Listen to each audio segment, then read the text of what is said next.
welcome to episode 43 of the Cards and Cartridges Podcast. I'm your host, Ryan, aka OG Retro. I'm here with the man, the myth, the legend, Chris, aka Koozie Retro Games. What is up, my friend? Happy Sunday. It's Sunday. We're recording the podcast right before we release because you know what? We've got busy lives, busy weeks. We can't always record when we want to, but we're happy to do so today. We got some amazing topics for y'all.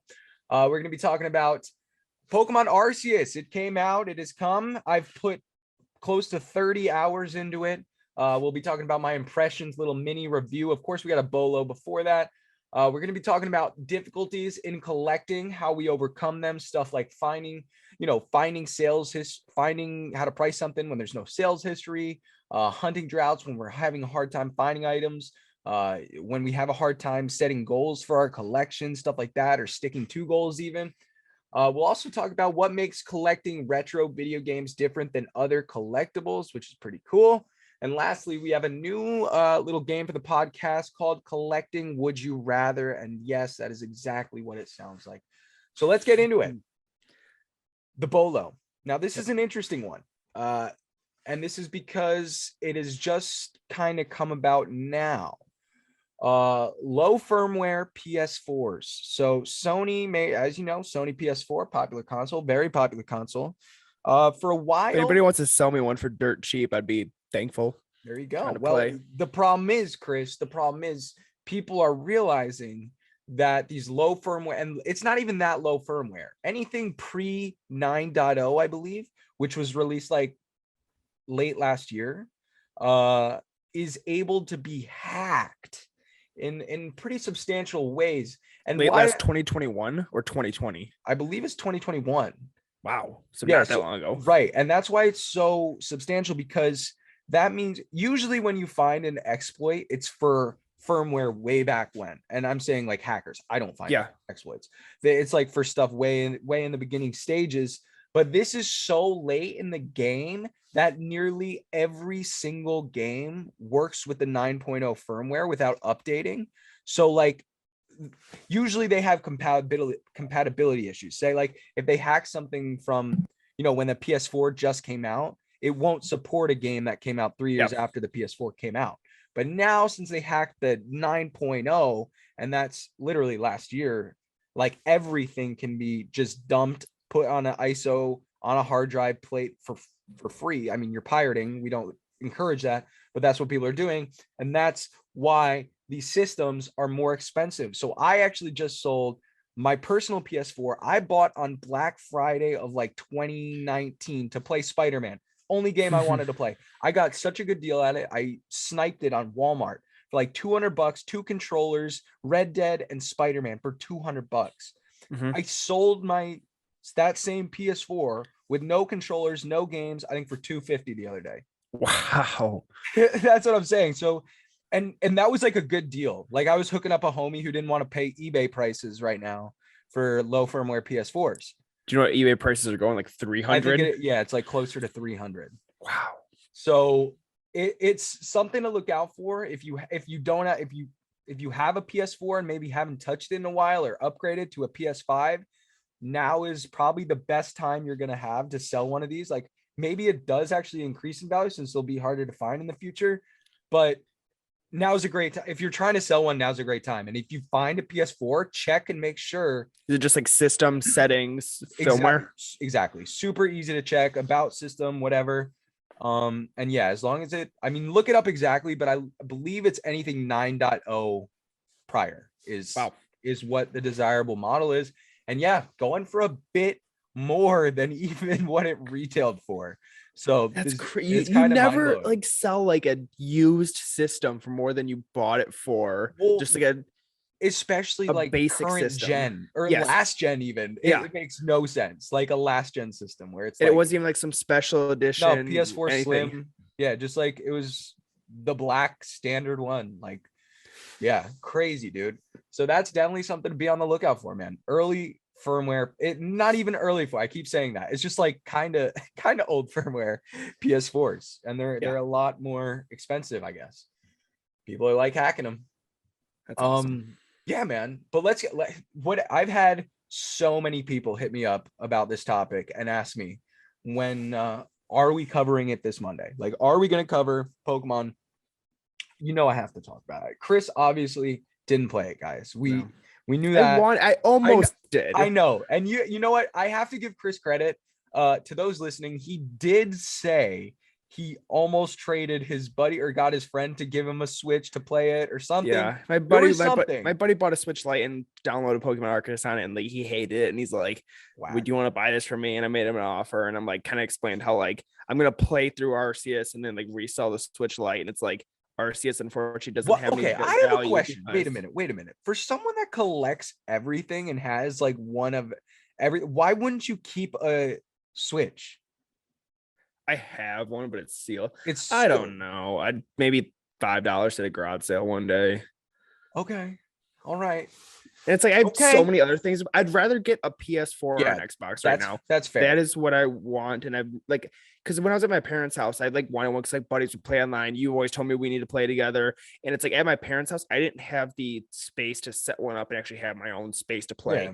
But now I've got this basement at the new house. I've got a TV. Yeah. It's just we need to get you an Xbox. Now. We need to get you an Xbox. It's 100. Get an Xbox because Game Pass is amazing. Yeah.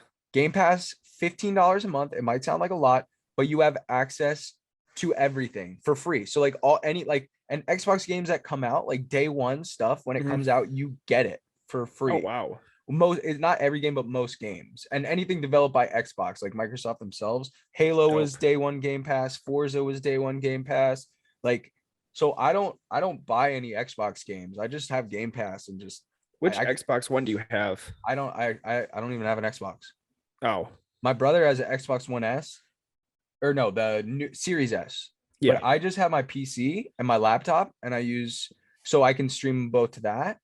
And then I could literally stream games to my phone and play with a Bluetooth control. And it like I tested Forza with it. And this is like we should talk about this on the podcast. Another one is Game Pass and this streaming. Because I tested Forza, which is a racing game, if you didn't know. That's like the most important when it comes to like input lag, I feel like. Yeah. Like, you want to feel connected to the car when you're playing a racing game. And it was completely playable with I was outside my house connected to my Wi-Fi, streaming a game over the cloud with a Xbox One controller connected to my phone via Bluetooth and like insane, comfortably playing Forza. And I was just crazy. Like, the frame rate was good. Like everything was, I was like, this is so boggling. It did both. Yeah. Back to Pokemon. Okay. So many fucking thoughts. I have a couple written down. So this right off the bat, this is the best Pokemon game since they have released since Pokemon Soul Silver and Heart Gold.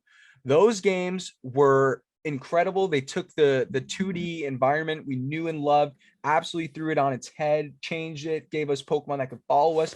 They were some of the first games to bring Pokemon into the real world that we had, like the Pokemon, our Pokemon into the outside world, which is super cool with the following aspect.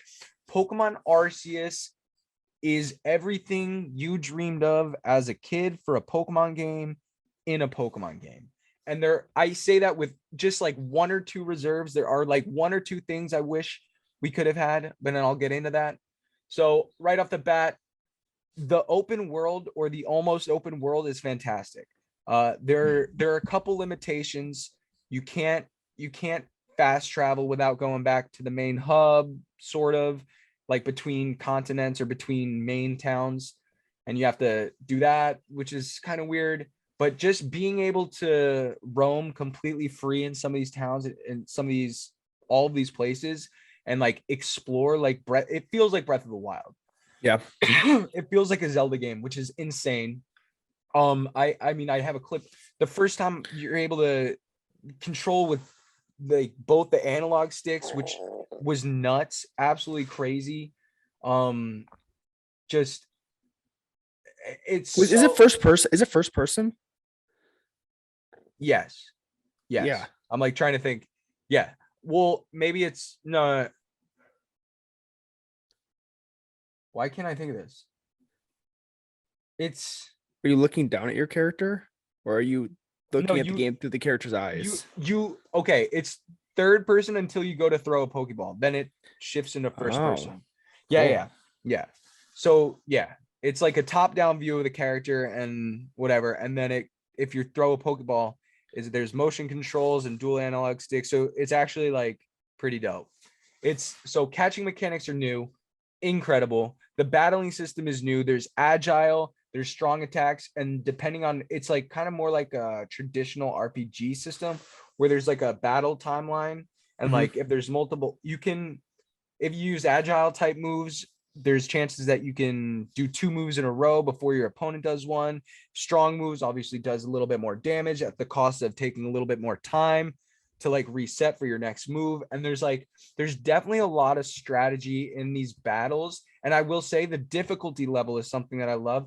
The difficulty level is so much higher than I think we've had since like, I don't know, Red and Blue, like when games were actually kind of challenging. This is some of these battles are actually hard. I've died a couple of times. Like, maybe I was too underleveled, which is never a thing in the past Pokemon games. I'm always like just so high level, just one absolutely hit, wiping things, every fucking thing. I've never died.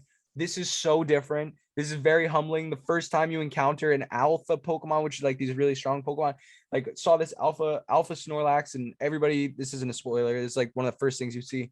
It's like you go and battle it and you get absolutely stomped, like absolutely stomped.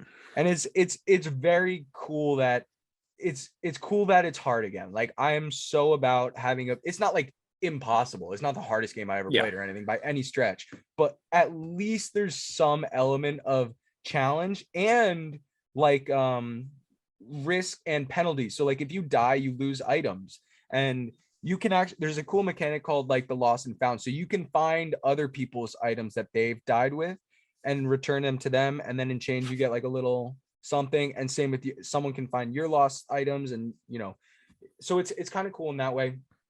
But I guess this leads me to one thing. With all the changes they did with the battle system, the battle mechanics, I feel like there's not enough trainer battles, and there's no online battling yet, which maybe they plan to do something soon or with DLC or something.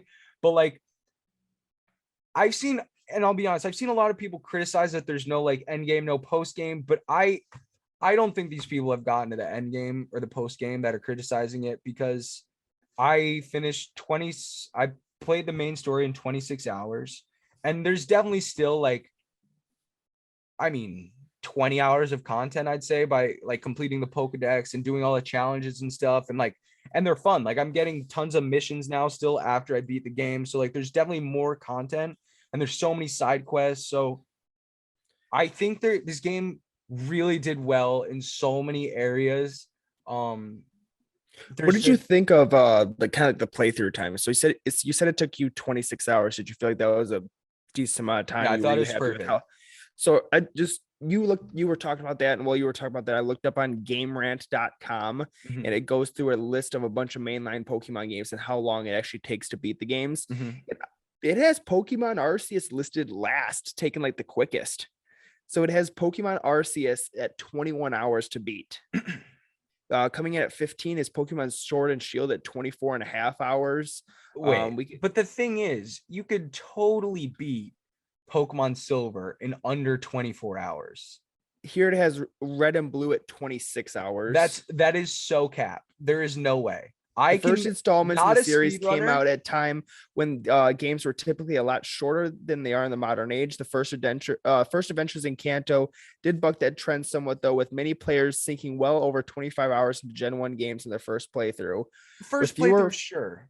Well, yeah, I think it is first playthroughs. With fewer resources to aid trainers on their journey, a lot of Pokemon Red and Blue gameplay involved players using trial and error to figure things out for themselves. Furthermore, with none of the quality of life aspects appearing in more recent Pokemon games, players would sometimes take a lot longer than they actually needed to.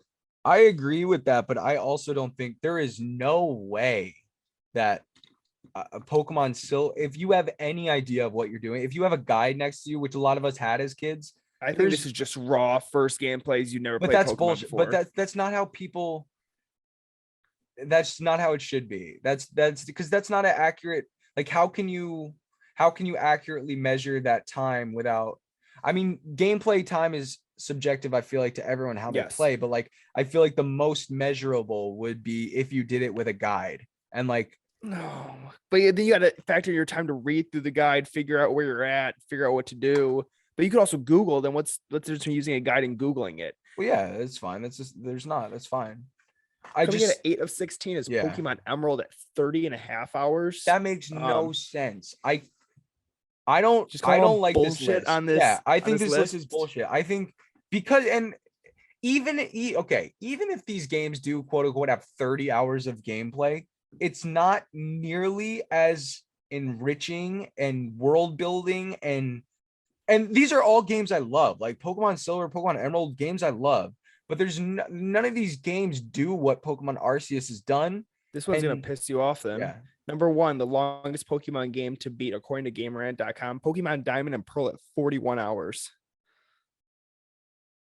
Yeah, I don't understand. I guess like I genuinely don't think those games take that long to beat. I've beaten Red and Silver, and it's had to have taken like so many times, and it had to have taken under 15. Like, but like, you know what you're doing. This is first raw gameplay. Yeah, you're right. Let me look up some speed. What's the speed runs for this?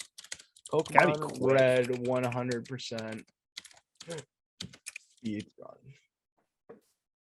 records. Okay, Red Blue. Here we go, dude. Okay, that's half. Yeah, any percent glitchless, which is what. So no glitches being used. 1 hour 45 minutes. Wow, that's insane, bro. So I'm just saying, if you can speed run a game that fast, I don't think you probably could. You probably could speed run Arceus pretty fast, actually. Dude, like, if we get into speedrunning, it's to the point where it's like you're like cutting corner, like you're just like the way you walk throughout the game and run, like there's no extra steps. I guess I'm spamming. You were like, you're reading through all the text. And playing it. This is spamming through the text. You already know what. No, I know what you mean. Know where and when you're going to encounter something. I don't mind the list. I think I just don't think a brand new Pokemon game was never played Pokemon before, because you got to factor in like, okay, they're probably going to die X amount of time, so they're going to have to go back and revive their Pokemon here, or they're going to forget to get their running shoes, so they're going to have to go back and get their running shoes, things like that. This is how I know you've never actually played a Pokemon game, because you automatically get your running shoes, and they're always equipped. I know, but I'm trying, or like a bike. Don't you not? You don't get your bike. Yeah, but it's always in your bag. But dude, I got trying to help. I know. No. You're right. No, you are right. You are right. I think I don't know if I agree with Arceus being so far down there, just because at 21. Maybe that's how long it takes to beat, but there's so much more content in it. Because you're saying there's side quests. I wonder if that doesn't include side that quests. Definitely doesn't include side quests. It's got to be straight mainline. Because I can tell you that's how long it would have took me to beat if I didn't do any bullshit. I think if I went straight through the campaign type shit, it would probably take me 20 hours. So the list is spot on. No, because I think all the other ones are lower than that. I think they might be right with how long it takes to beat Arceus. I'm not arguing that. I just don't think it takes longer than, if it's taking you longer than 20 hours to beat Pokemon Red, what? We need to do a control group, find somebody who's never played Pokemon Red before and just give it to them and say, go play it. Yeah. It'd be interesting to see. I mean, maybe I'm completely wrong, but also my main point, regardless of playtime, the depth of content is so much greater in Arceus.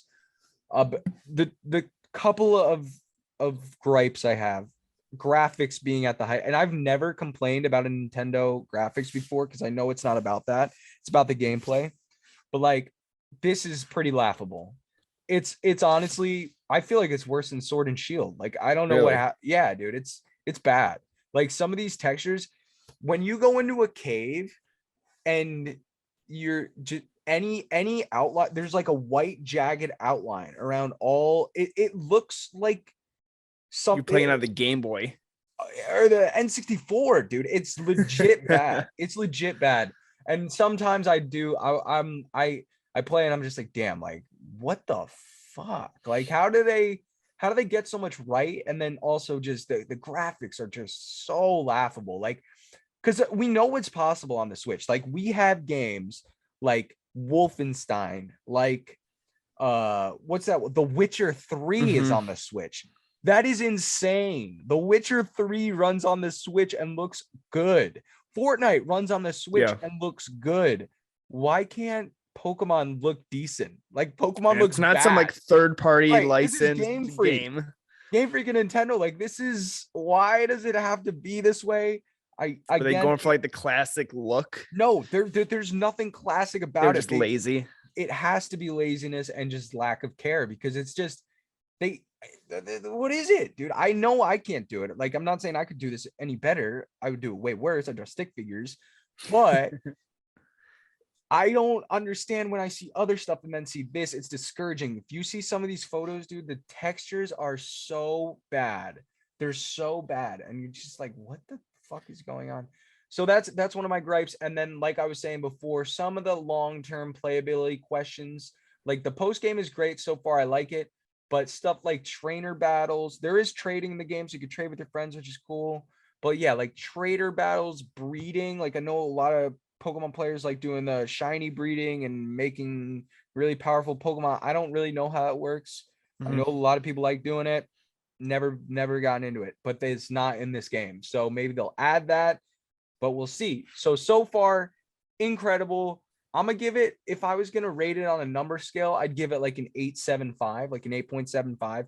I think they nailed it. I think they have a couple of things to work on, but I said this to someone else the other day. I was like, we didn't get Pokemon Soul Silver without a Pokemon Silver, right? So like, this is that. I think we're gonna get something like this was our taste of it, and in 5 years we're gonna get that fucking max opus, whatever it's called, just that perfect game.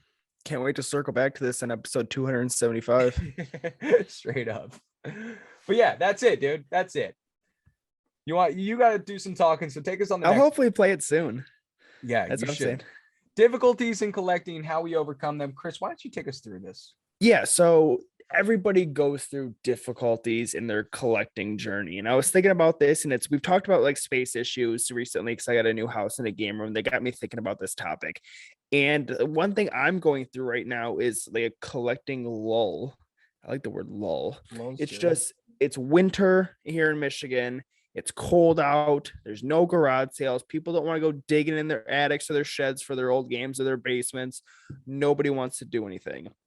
So how can I overcome, and this is thinking out loud too, and maybe Ryan's got ideas, and if you guys have ideas on how to overcome the difficulties or challenges we think about or we talk about when we're collecting, feel free to let us know.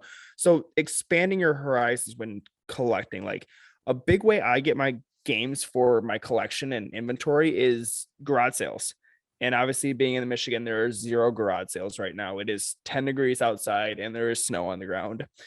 So, and even like what I was doing was like buying collections from people to then like resell, like keep a couple things I want and resell. And people are happy with that because they get rid of a large chunk of stuff at one time. They don't have to individually list everything like I'm doing. But now with the new tax laws, a lot more stuff is going to eBay. So that had me thinking and rethinking my margins that I can pay for people's collections because now I have to deal with the tax laws. Have you thought about that at all? Yeah, I mean, of course, but I guess I never really, that's not my method of sourcing. Like I still rely, I guess I don't rely on garage sales. I never have. I've probably gotten stuff from garage sales that I've sold like, that's crazy, less than 5 times. And I just like Facebook Marketplace is my bread and butter. Yeah, building, these weird connections I've made on the internet to find these random lots that I pick up is, has been,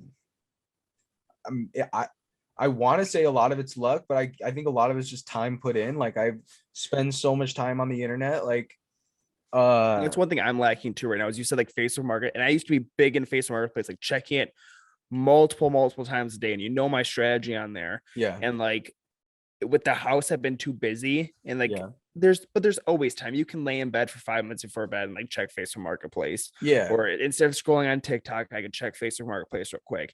And I've gotten out of the habit of checking it 20 times a day.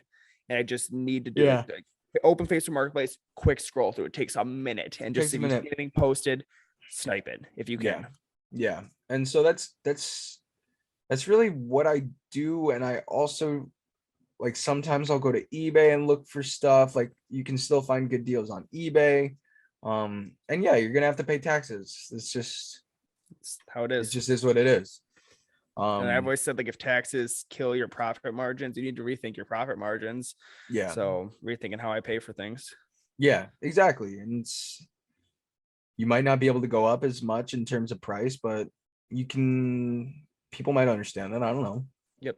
So my thing is put more time into it, check Facebook Marketplace, and you will find good deals.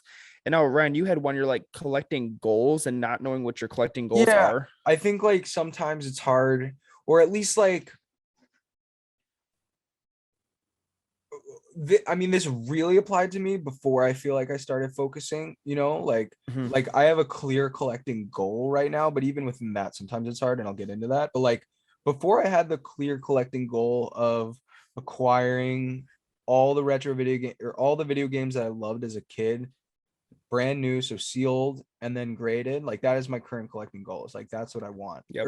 And that's like the whole long-term goal, this for everything. Like I want that at the end of the day, when I can say I'm finally done, is when I have like the last of maybe I should make the list honestly, but it's probably like what are the ones on your list right now? That's the beauty of it too. There's no immediate.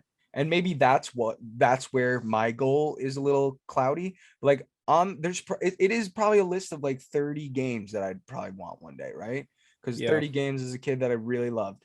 And so I mean I'd love so I'm getting a Pokemon Yellow sealed back, right? And I'm selling that. If that was Pokemon Red or Blue, like that'd be such a different story because those games mean a lot to me. But like if I got, Pokemon Coliseum sealed, that'd be sick. Mario Kart Double Dash sealed, that'd be sick. Smash and is Bros. It also sealed, that'd be sick. Putting some time into it, like maybe going through your collection? Like I know before we were talking, you said there's like some graded slabs you have that you don't really need. Is it like actually making the post and saying, I have these, this is what I'm looking for in trade, hit me up if you have it? Yeah, there's definitely that too. And that I feel like especially with graded cards comes in, like if you're trying to move Pokemon cards, it's good for trading and stuff to just put the stuff up. Yeah, because I don't really have a collecting goal. I guess it's, you get back to like, you can also think about like, why are you collecting? Like, what is the reason why you're acquiring this stuff? And still like being smart about it. Like you have your goals and you focus on your goals, but you have to be smart about it. Like you don't see Ryan going out here and buying all 30 games on eBay after the podcast. Exactly. And that's why I kind of like it more, because all of the games I've got, I don't think I'm ever gonna do this again, buy an already graded sealed game.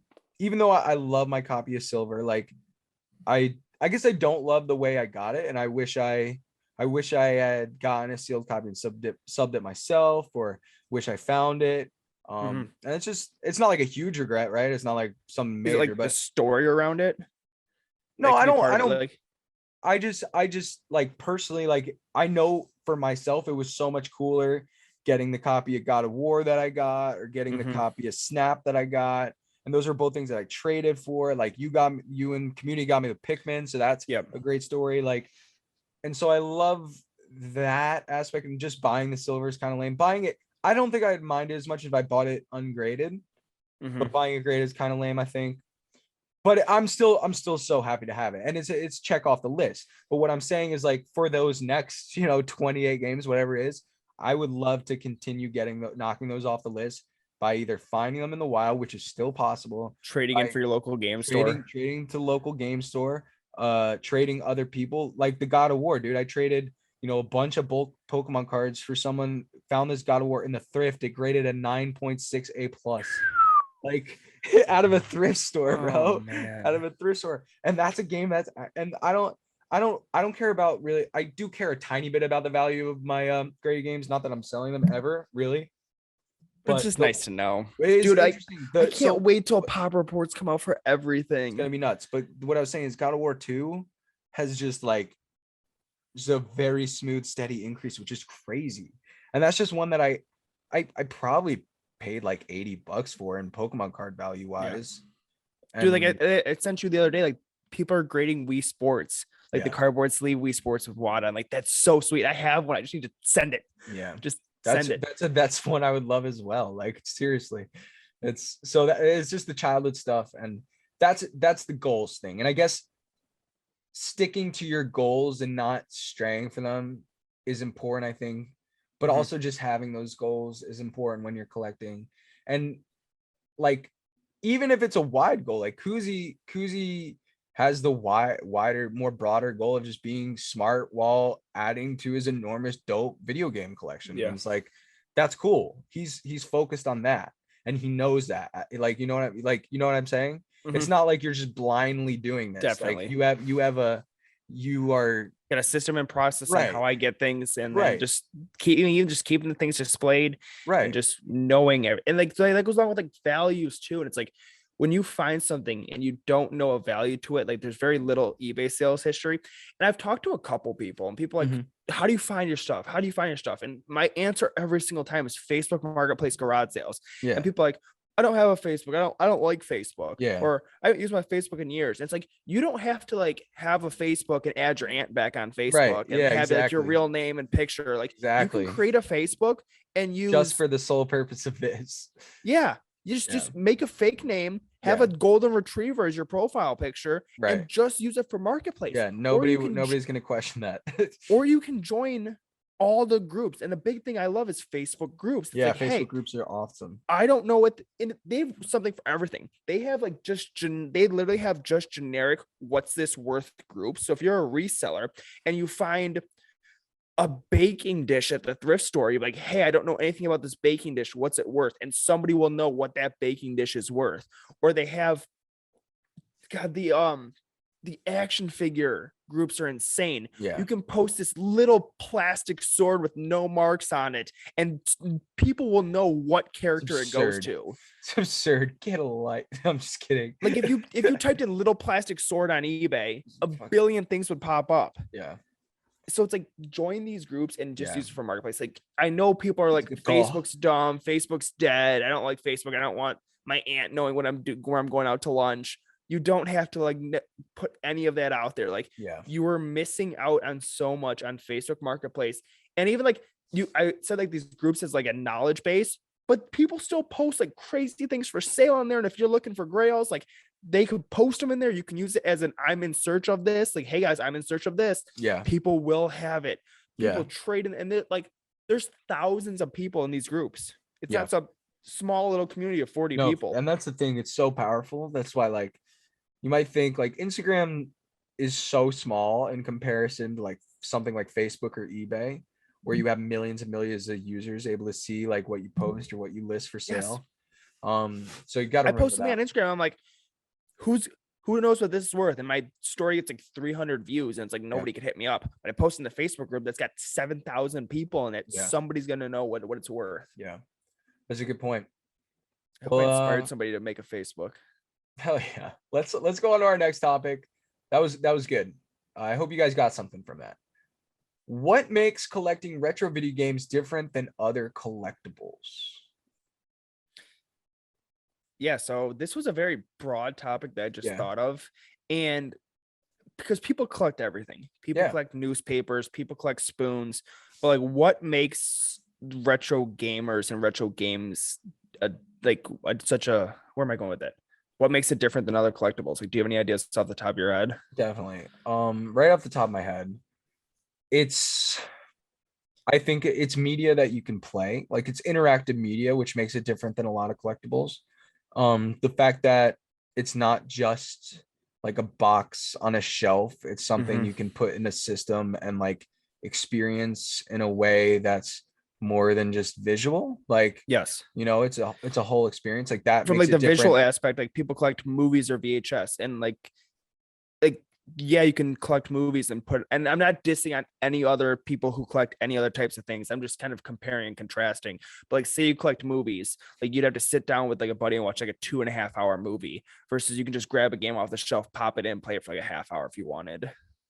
So that, but I guess I was just saying, like, more so like games and movies are actually almost more similar than to themselves than like, say, games and coins, right? Like game collecting coins is so different than collecting a video game, because a coin, a coin's probably could be much older. Like, there are year differences. Video games only date back, to this century. So that's a difference.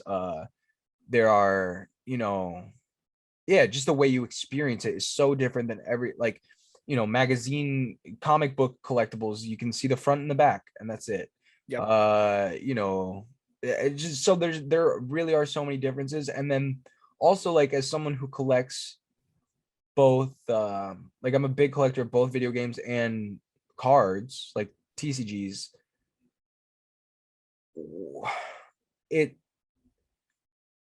They both do the same thing in terms of, like, the nostalgia feeling for me, but video games almost even more, because there's, like, so many memories attached to some of these games. Everybody has a connection to it. Yeah, that's a big thing. Not everybody has connections to spoons or old books and things like that. And if you showed somebody your book collection, they're like, oh, it's cool, like you have that. But like if you show somebody a book collection versus like a video game collection, there's going to be a lot more of that excitement and reaction to a video game collection, I feel. Yeah, there's a better chance of it, of someone having a experience with it, I think, which is interesting. It's not as niche as a lot of other collections, even though it seems so.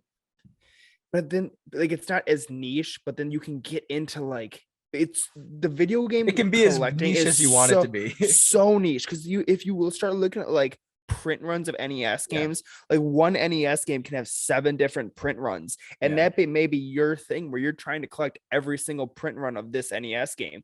So there are so many different things you can get into, or like long box PS1 games versus greatest hits PS1 games versus jewel case PS1 games. It's like you can make it as broad as I'm collecting N64 games, or you can collect only PAL N64 games, things like that. A lot of differences. What do you guys think make collecting retro games, how it differs from different collectibles? And if you collect more than one thing, why do you like collecting retro video games more than, or less than, or the same as other things? Because that's what I'm curious about. I guess I don't like it any more or less than cards, I guess, but I think there are pros and cons to each for sure. I think this is a great segue into our next topic of video games. Would you rather? Beautiful. And segueing right off that, would you rather never collect a video game again or never collect a card again? Oh, that's a good one. That's a good one. I think I'd have to go and never collect a game again. Does it still mean I can play? Can I buy digital games? Yeah. You don't get to add a physical game to your collection anymore. You don't get to add another physical card to your collection. Yeah. I will 100% rather continue collecting physical cards. Yeah. Because I pretty much have everything I want. Like I said, the childhood collection would be nice. That's a stretch goal anyway. Like I have every single Pokemon. But if it ended right now, you'd be happy where your collection ended. I'd be happy. I've got some insane shit, dude. And so it's like, I'd be more than fine. The cards I still have. And while I did just complete like a huge goal of mine with the legendary collection return, shout that if I'm gonna have a video, like recap video for those listening. If you're interested in my entire legendary collection submission, I'm gonna have a recap video on YouTube or Instagram videos, something. Watch out for that. But anyways, I still have way more goals for like cards. I feel like, and like cards being, that's why like I collect physical cards, because of like the art and the beauty of them. And I collect games for more than just, I feel like I collect games for more than just how they look on a shelf. It's weird. It's a weird question. So I'm the opposite of you. I think I would rather never get another physical card in my collection. And that makes sense. Because I'm more attached to the video game side than the card. Like the cards are cool. Like I feel like your goal is to collect. You get this massive collection. You can't do that without adding more. Exactly. Yeah. And I'd rather have the games than the cards. Yeah, which that makes sense. All right, here's one. Would you never buy another game, or get your end all be all grail, like the only thing you want? I can never buy another game again. Yeah. And in turn, I get my end all be all. Yeah. I think I would hold off on getting the end all be all and still be able to buy games. Okay. Yeah. Because I don't have an end all be all. Yeah. And I feel like at some point, by doing what I'm doing, it'll just happen. I think that's a good answer. I'd probably do the same. I think so too. Yeah. You have one off the dome? Would you rather never produce content on Instagram again, or never produce content on Twitch again? Ooh, that's fucking tough. I know it's not specific to collecting, but it is because you bring your collecting into both of those platforms. Damn, dude.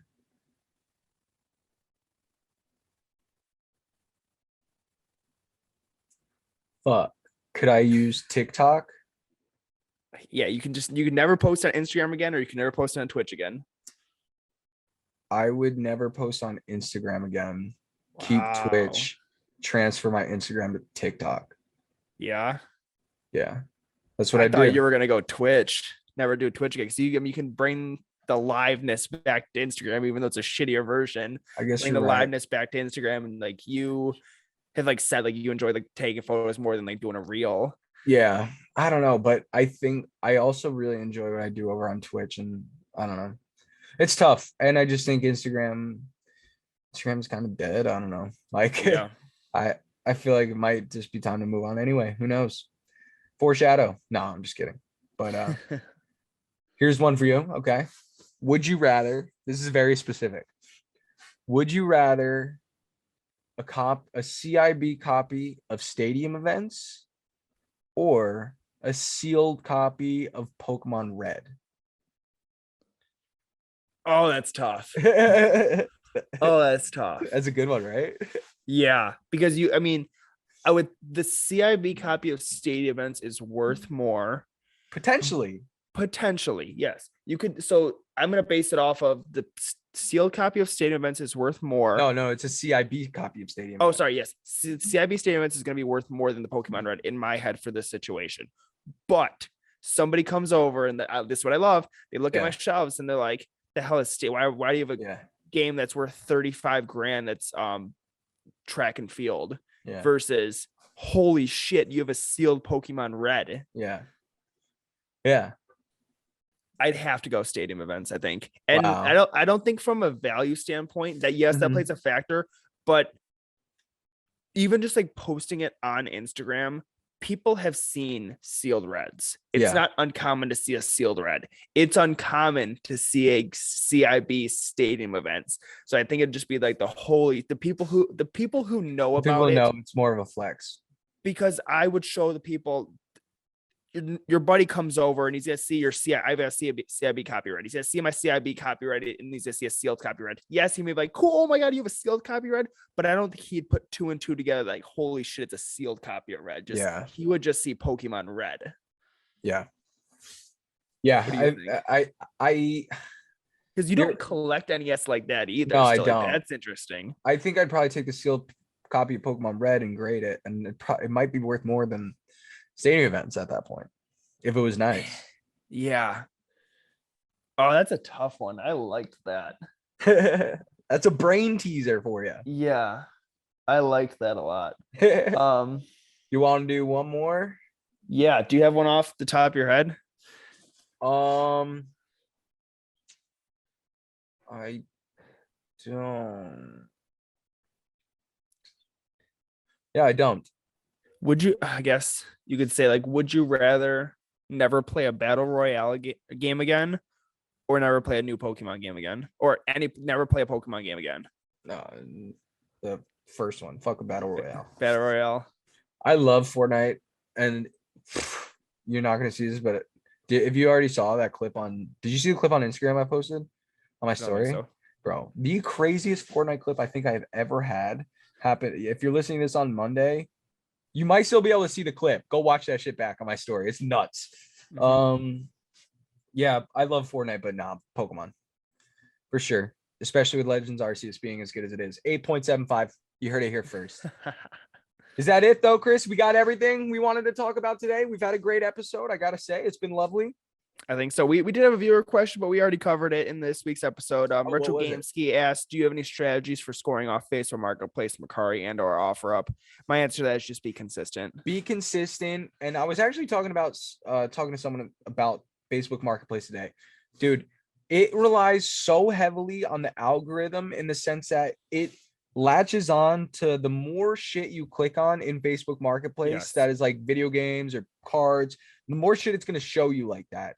And so I don't think Facebook Marketplace is good in the sense of being able to sort. You can't sort by newly listed. You can't see any. It doesn't work. You can't have alerts set up. Facebook Marketplace. I hate Facebook Marketplace. I'll look up like we need a dishwasher, and like people will fuck up in their listings and like add shipping to their dishwasher. Yeah. Like, oh, you can buy this dishwasher from New York. Shipping is $4. Right.